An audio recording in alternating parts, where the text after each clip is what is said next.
풍요롭고 행복한 100세 시대를 위한 시간입니다. 100세 톡톡.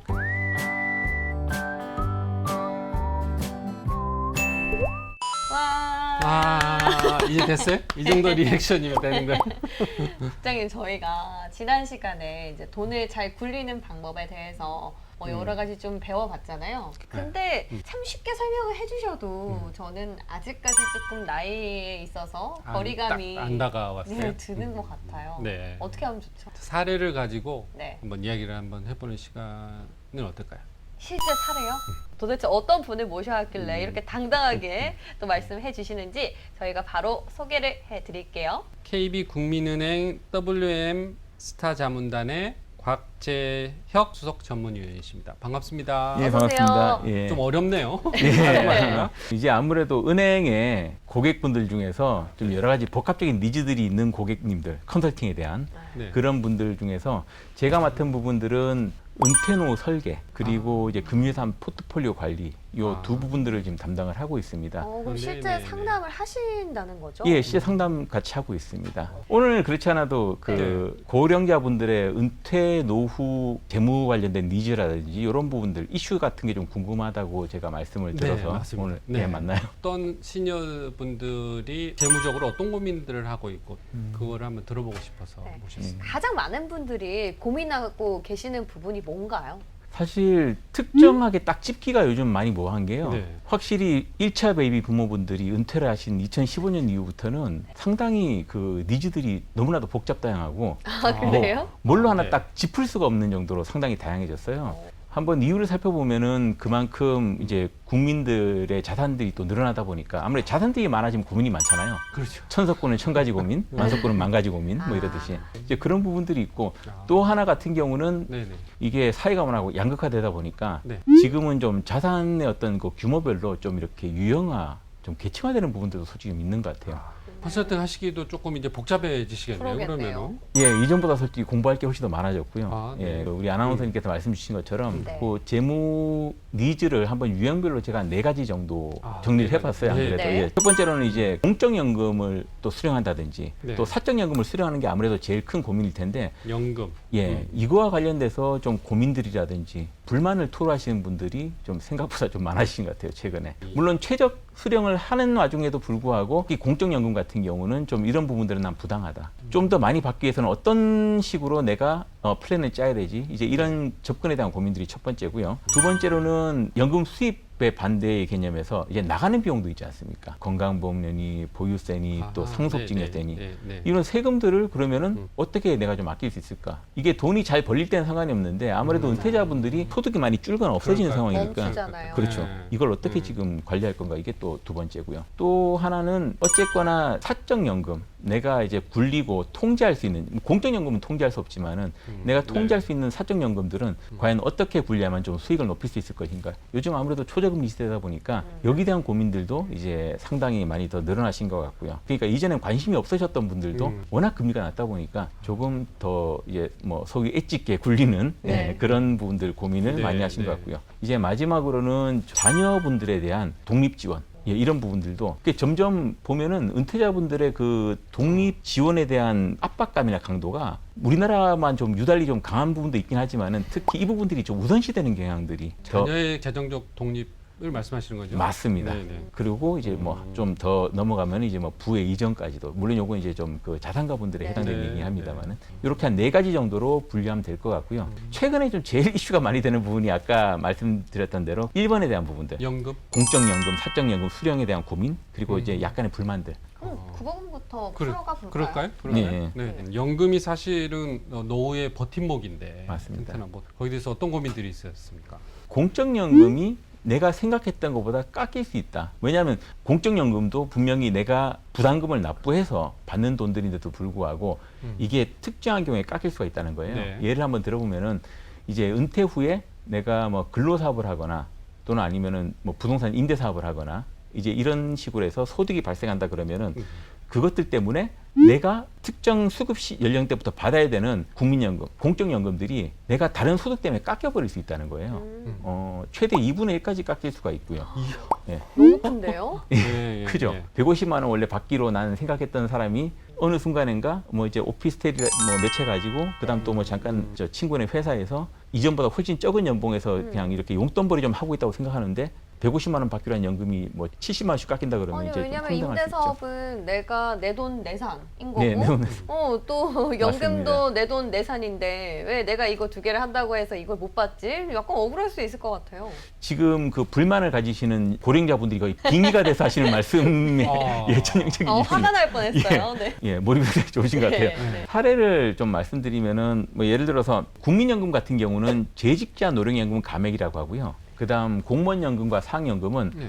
연금 지급의 일부 정지라고 합니다. 정지라는 표현을 써요. 내가 근로소득이나 네. 사업소득이 있을 때 그 사업소득이나 근로소득의 기본 공제들을 뺀 세법상 그 근로소득 금액, 사업소득 금액이 있습니다. 그 금액에서 통상 그 국민연금은 가입자들의 평균 소득 월액이라고 좀 복잡합니다만은 이제 A값이라고 많이 하거든요. 그게 이제 253만 원 정도 하고요. 지금 올해 같은 경우는. 그다음 공무원 연금, 상연금 같은 경우는 공무원 평균 연금 월액이라고 하는데 이것도 지금 한 240만 원 정도 보시면 됩니다. 네. 내가 영유하고 있는 사업소득이나 그다음 그 급여소득에서 일정 기본 공제를 빼고 난 이 금액이 아까 말씀드렸던 그 금액을 각각 넘게 되면은 네. 그다음부터 감액이 시작되는 거예요. 감액이 시작되는데 253, 240. 네, 아까 말씀드렸던 대로 최대는 이제 2분의 1까지도 감액은 가능하고요. 국민연금을 수령하시는 분들은 그래도 내가 연금을 수령한 이후에 이제 5년까지만 감액이 되기 때문에 뭐 아니면은 내가 그 연금 수령 시기를 좀 뒤로 미루는 연기연금을 신청하다든지 해서 그렇죠. 조금 피할 수가 있는데 네네. 공무원연금과 공무원 상연금은 이거는 법문에 나와 있습니다. 소득 발생하는 부분이 해소되는 시점까지 무조건 뗍니다. 이제 그러다 보니까 지독하네요. 그죠.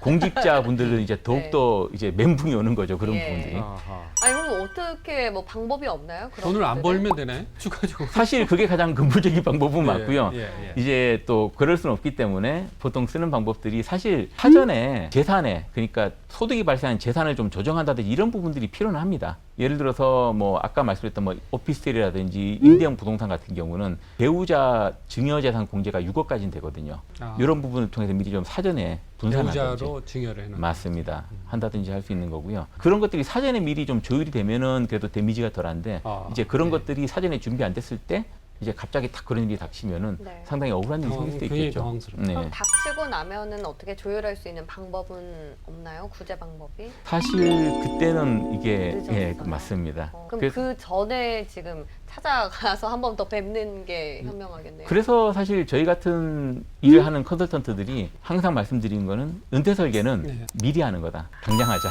그리고 뭐 2년에 한 번씩 또는 1년에 한 번씩 건강검진 받듯이 주기적으로 할 필요가 있다. 왜? 네. 세상이 10년이면 강산이 바뀐다는데 3, 40년 내에 노후가 어떻게 바뀔지를 아무도 모르거든요. 그래서 매번 점검하는 자세가 필요하다는 게 제가 보통 많이 드린 말씀이고요.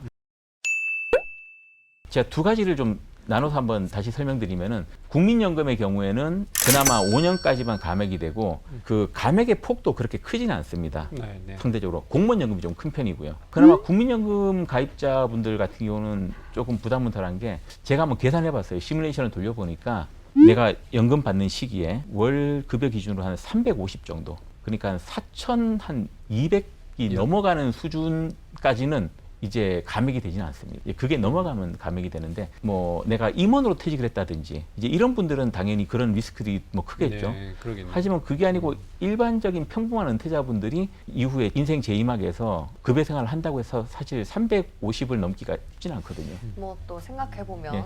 그래서 그것도 공무원연금이냐 그 국민연금이냐 또 예상되는 이제 소득의 수준이 어느 정도냐에 따라서 네. 처방도 그러니까 솔루션도 이제 각각 좀 달리 나갈 수밖에 없는 그렇겠네요. 그런 상황입니다. 지금 가장 많이 이슈가 되고 있는 연금에 대해서 어떤 이슈들이 있고 네. 어떤 노이즈를 좀 해결할 수 있냐, 결국에 답은 이제 좀 미리 찾자가 네. 될 것 같고요. 근데 요즘에 또 세간에서 핫한 게 기초연금 아니겠습니까?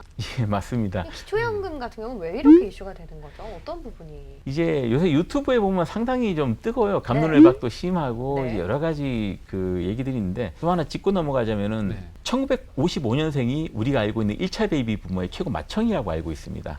최고 그렇죠. 마청. 55년부터 63년을 1차 그렇죠. 베이비 부모라고 하잖아요. 그 1차 베이비 부모의 최고 마청인 1955년생들이 올해부터 만 65세가 이제 되는 시점인 거죠. 네. 그러다 보니까 이분들이 이제 기초연금 수급자로 대거 들어오세요. 제가 볼 때 이슈가 많이 되는 이유는 확실히 그 수급 대상자가 많아졌기 때문에 이제 그런 부분도 있고요. 그러니까 기초연금과 개인 국민연금을 조금 그 차이를 국민연금은 이제 내가 실제로 받는 연금의 재원은 내가 과거에 납부했던 그 납부한 보험료고요. 기초연금은 그에 반해서 그냥 세금이에요. 그냥 사회보장 제도죠. 그러니까 이제 결이 좀 틀립니다. 납부를 안 해도 받을 수 있는 연금인가요? 그렇죠, 맞습니다. 예. 그리고 국민연금은 당연히 그렇기 때문에 일정 기간 동안 우리가 보통 10년 이상이라고 10년 얘기를 하거든요. 네. 최소 납입 기간이. 네. 그런 그 기본 요건을 충족했을 때 납부금에 비례해서 이미 정해진 요율표에서 받는 게 국민연금이라면은 기초연금 같은 경우는 내가 가지고 있는 재산, 소득을 이제 환산을 합니다. 그걸 소득 인정액 환산이라고 하는데 그 환산한 소득 인정액이 보건복지부에서 세워놓은 기준 금액이 있어요. 그걸 보통 이제 선정 기준액이라고 합니다. 네. 참고로 이제 2021년 올해 기준으로는 1인 가구 169만 원, 169만 원. 예, 환산한 그래요? 금액이. 예. 네. 이제 2인 가구 같은 경우는 270만 원 정도, 네. 그 수준 정도 보시면 되는데 요거보다 낮은 분들이 일단 받으실 수 있다라고 대상이 보시면 되는 거네. 예. 기초 노령연금 그렇죠. 대상이 된다. 좀 더 간단하게 말씀드리면은 어찌됐거나 국민연금 내가 낸 돈을 갖다가 근거로 받는 거고 기초연금은 사회보장제도다라고 아, 네. 보시면 되겠습니다. 그래서 당연히 조금 그 재산이나 소득 기준이 조금은 낮으신 분들, 우리가 하위 70%라고 얘기를 하거든요. 아, 네. 네. 그분들이 받으시는 구조예요. 근데 이제 문제는 뭐냐면은 이제 이거는 1차 조건이고 네. 그래서 보통 그 3만 원에서 30만 원까지 이제 선정 기준액과 그 소득 인정액을 비교해서 이렇게 받을 수가 있는데 이거에 또 하나의 허들이 있습니다. 2차 조건의 허들이 있는데 네. 뭐냐면은 국민연금이 45만 원이 넘지 않을 때는 내가 기초연금도 30만 원까지 최대 중복 적용받을 수가 있어요. 그럼 총 75만 원을 받을 수 있다는 받을 수 있습니다. 말씀인가요? 맞습니다. 네. 근데 그 45만 원이라는 게 좀 포인트인 것 같은데. 맞습니다. 지금 네. 정확히 보셨어요. 45만 원을 넘어가게 되면 그다음부터 실제로 내가 30만 원을 다 받는 요건이 충족되는 사람도 보건복지부에서 정한 조건에서 감액이 돼요. 최대 2분의 1까지. 2분의 1이요? 예. 그러니까 이제 이런 일이 생기는 겁니다. 한번 우리가 과거에 그 국민연금공단이나 이제 여기서 계속 그 주장했던 부분들이 추납이라든지 임의가입에 대한 부분들 많이 좀 강조드렸어요. 네, 저는 그렇죠. 사실 그 임의가입 제도는 상당히 좋은 제도라고 저도 생각을 합니다. 지금 임의가입을 현재 같은 경우는 월 보험료를 9만 원 내면은 이제 제일 내가 낮은 게 9만 원이에요. 맞습니다. 네. 10년 동안 9만 원을 내면은 평생 18만 원 정도를 매월 18만 원 정도를 받을 수가 있거든요. 네. 상당히 파워풀한 제도고 좋은 제도라서 네, 네. 이제 그분들이 수용을 한 거죠. 좋네 하고 이제 없는 살림에 그 돈을 이제 계속 불입을 했던 거예요. 그러다 보니까 원래 받던 국민연금 조금에 그 뭐 18만 원 또 아니면 뭐 30몇만 원 이게 플러스가 되다 보니까 45만 원을 넘어서게 된 거죠. 그러니까 이제 이런 불만들이 나오는 겁니다. 아니 그 좋다고 해서 내가 임의가입 또 추후납부를 통해서 연금을 더 받으라고 이걸 넣었는데 오히려 그것 때문에 기초연금이 감액이 된다 그러면은 앞으로 남기고 뒤로 이제 오히려 손해 보는 격 아니냐라고 지금 엄청나게 불만들을 많이 쏟아내고 계세요. 근데 뭐 이미 그렇게 납부를 하시고 예. 45만 원이 넘으시는 분들은 어떻게 구제될 수 있는 방법은 없는 거잖아요. 예. 사실 이 기초연금이 아까 말씀드렸던 대로 사회보장제도의 일환입니다. 네. 그리고 국민연금도 납부금을 기본으로 한다고는 하지만은 실제 그 납부액과 보험금의 비례 구조를 살펴보게 되면은 어느 정도 사회보장 제도적 성격을 가지고 있어요. 소득 재분배 기능이 맞습니다. 있다는 거죠. 예. 네. 이제 그런 것들 때문에 어쩔 수 없이 이런 현상들이 좀 일어나는 것들은 불가피한 상황인 것 같아요. 현실적으로 봤을 때 가장 많이 고민이 되시는 부분들 뭔지 저희가 다시 한 번 더 랩업을 하면서 그에 대한 방안을 조금 또 그럼 다음 이 시간에 저희가 또 새로 사례와 함께 돌아오도록 하겠습니다. 오늘 말씀 여기서 인사드릴게요. 고맙습니다. 네, 수고하셨습니다. 네. 건강을 위해서 검진만 할 게 아니고 네. 그러니까 미리미리 네. 이 자산에 대한 검진도 주기적으로 좀 받아야 되겠다. 맞아요. 이런 생각을 예. 저희 다음 시간에 다시 돌아오겠습니다. 백세 톡톡